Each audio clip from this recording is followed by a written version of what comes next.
안녕하세요. 부동산 전문세무사 유찬영입니다.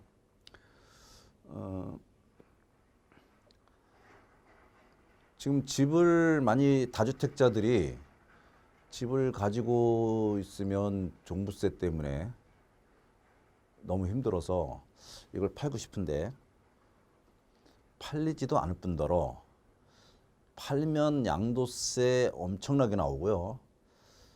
그 다음에 전세보증금 빼주고 나면 손에 쥐는 게 없습니다. 즉 팔면 주택이 그냥 하늘로 날아가는 거죠. 세금 내고 전세보증금 빼주면.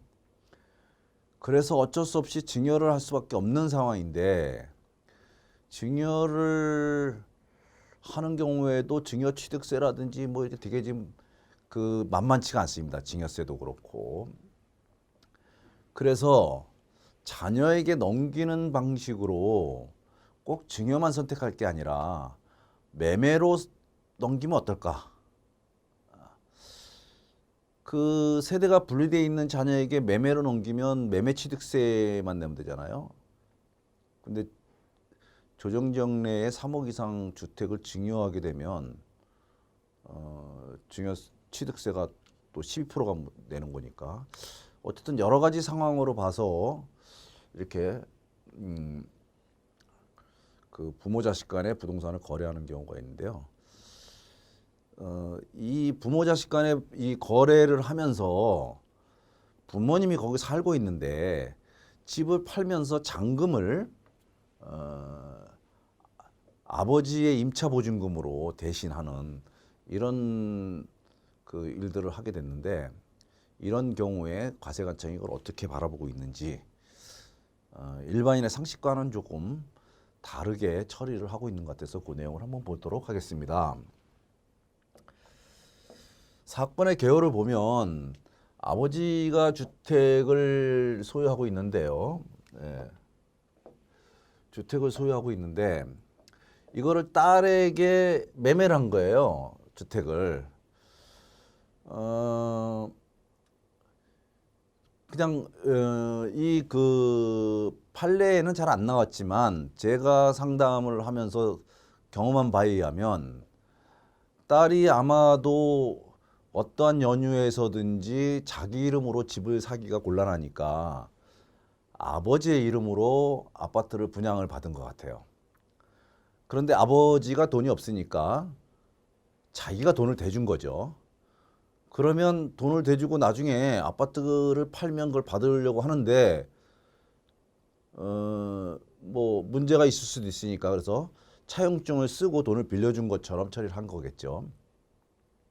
나중에 이걸 팔거나 자기가 들어가면 자기 소유로 하려고 했는데 세월이 흘러가면서 이제 아버지가 건강이 안 좋아지니까 이제 상속을 받아야 되는 상황이 이제 올 수도 있다는 걸 알게 된 거죠. 그러면 그거를 상속을 받으면 결국 자녀들이 형제들이 다 아버지 재산이니까 상속을 자기 것도 달라고 얘기할 가능성이 굉장히 높은 거죠. 그러니까 아차 싶어서 아버님 돌아가시기 전에 빨리 이걸 내가 가져와야 되겠다. 근데 그걸 증여로 가져오면 증여도 사전 상속이니까 결국 유류분 문제라든지 이런 문제에 또 걸리게 돼 있어요.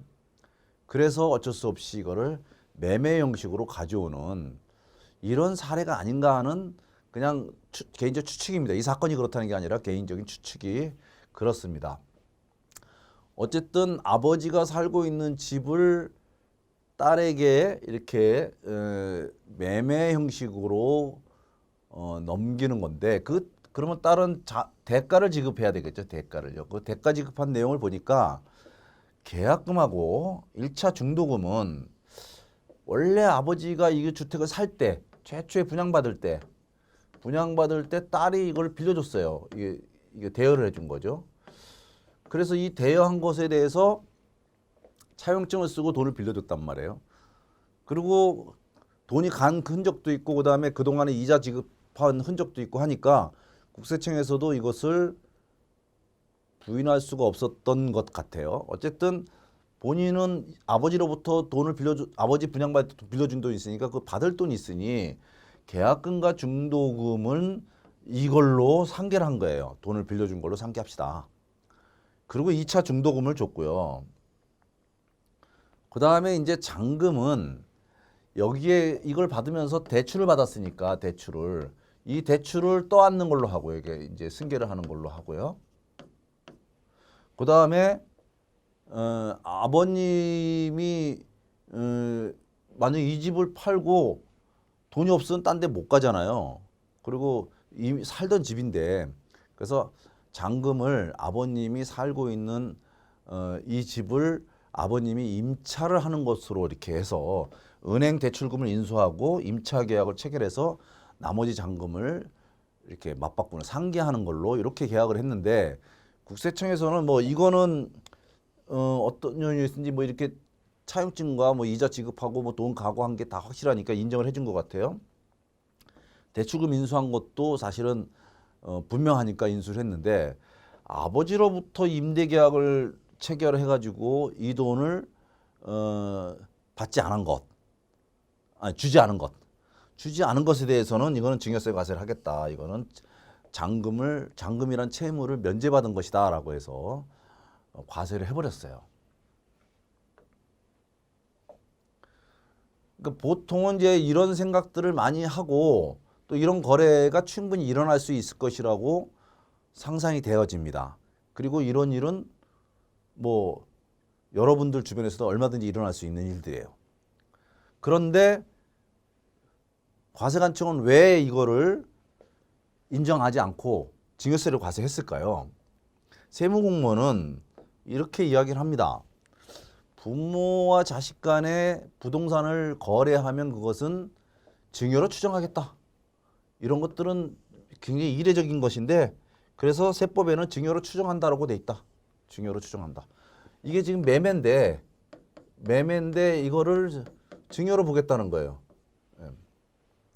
물론 증여로 보되 대가를 지급한 것이 명백하고 그 지급한 대가가 예를 들어서 본인이 신고한 소득이나 상속 증여받은 금액 또는 자신의 어떤 부동산을 처분한 금액 이런 것들로 대가를 지불한 것이 명백하다면 그러면 증여로 추정하지 않는다라는 규정이 있어요.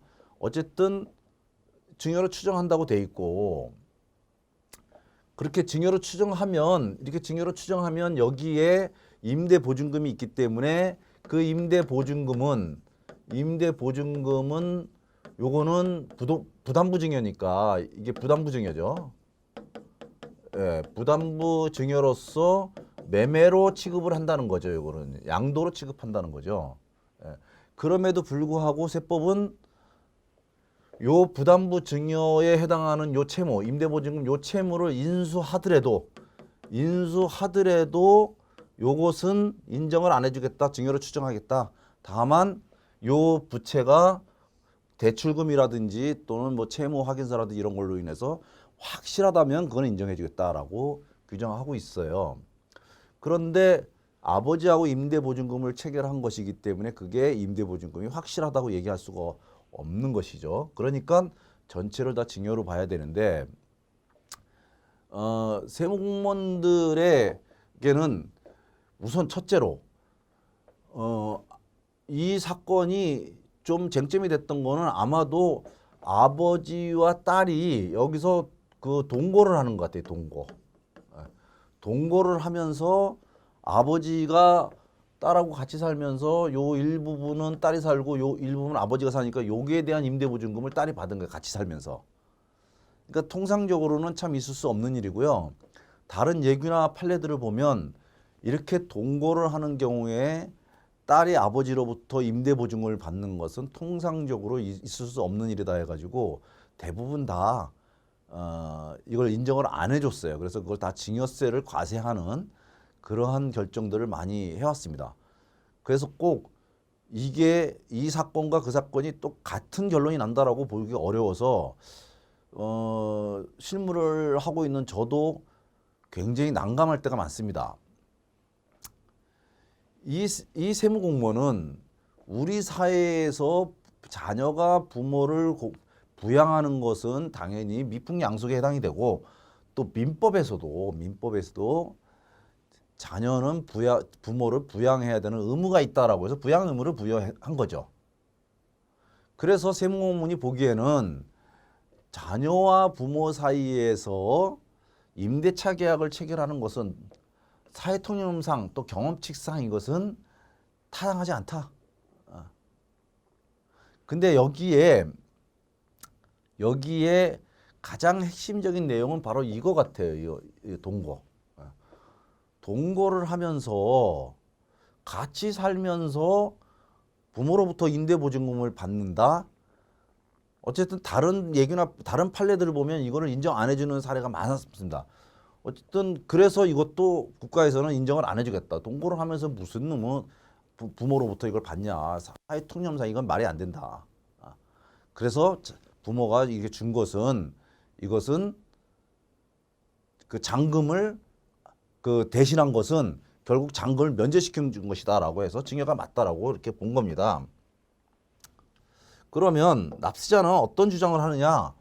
납세자는 그 내가 잔금을 지급해야 되는 의무와 또 아버지가 거기 살고 있으니까 나한테 전세보증금을 줘야 될 의무, 두 가지 채권 채무가 서로 그 동등하게 발생했기 때문에 이것을 서로 상호 교환한 것, 상계한 것, 이것은 당연히 유상거래지 이게 무상거래가 아니다라는 거예요. 그리고 우리나라 증여세법에 증여세는 경제적 가치가 있는 재산을 무상으로 증여했을 때 증여세가 가세하는 거지 유상으로 증여하는데 무슨 증여세가 가세되느냐. 이건 유상거래다라는 거예요. 그러니까 결국 부와 자가 이 임대차 계약을 체결했는데 임대차 계약을 체결했는데 결국은 임대차 계약이 부가 만약에 임대차 계약을 해지하고 나간다면 자는 그 임대보증금 여기 줘야 되는 채무가 당연히 존재하는 거죠. 그것을 법적 의무를 지는 것인데 이걸 어떻게 무상으로 줬다고 하냐. 그래서 이건 유상거래다라고 본 겁니다. 그 다음에 또 하나는 아무리 부모 자식 간이라 할지라도 임대차 계약을 체결했는데 당사자 간에 이 임대차 계약을 인정하지 않는 행위, 인정하지 않는 행위는 이건 위헌적 사안이에요. 위헌적 처분. 위헌이다 이건. 그럼 부모 자식 간에는 계약서를 작성할 수 없다는 얘기냐? 임대차 계약을 작성할 수 없다는 얘기냐? 그거는 위헌적이다. 말도 안 된다. 그러니까 부모와 자식 간에 주소가 같다. 이거 동거한다는 거죠. 같이 산다는 거죠. 그래서 그 이유만으로 추측을 해가지고 무상으로 줬다고 추측을 해서 확대 해석하거나 유추 해석을 하면 안 된다라고 하는 국세기본법을 어겼다는 겁니다. 세무공무원이 이걸 잘못 과세했다는 거예요.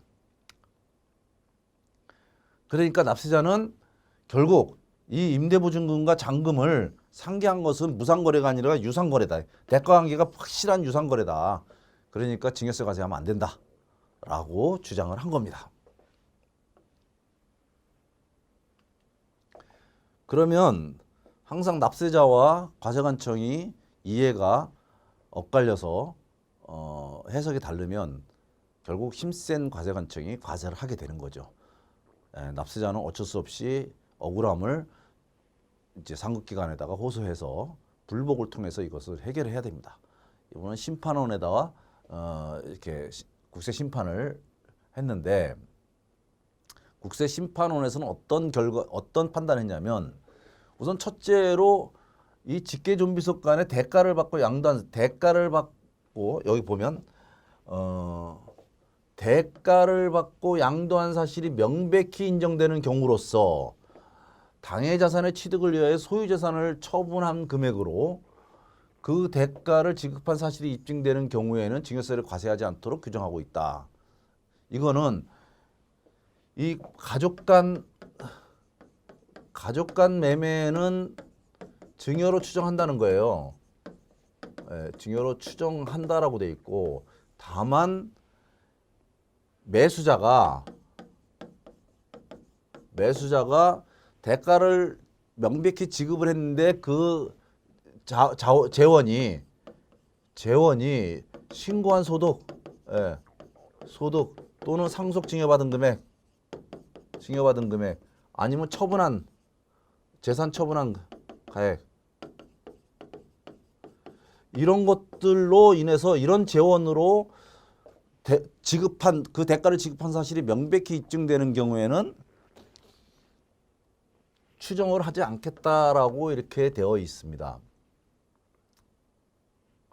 그런데 이때 보면 이게 능력이 자금 이런 집을 살 수 있는 능력이 있느냐 뭐 이런 걸 따지는 것 같은데요.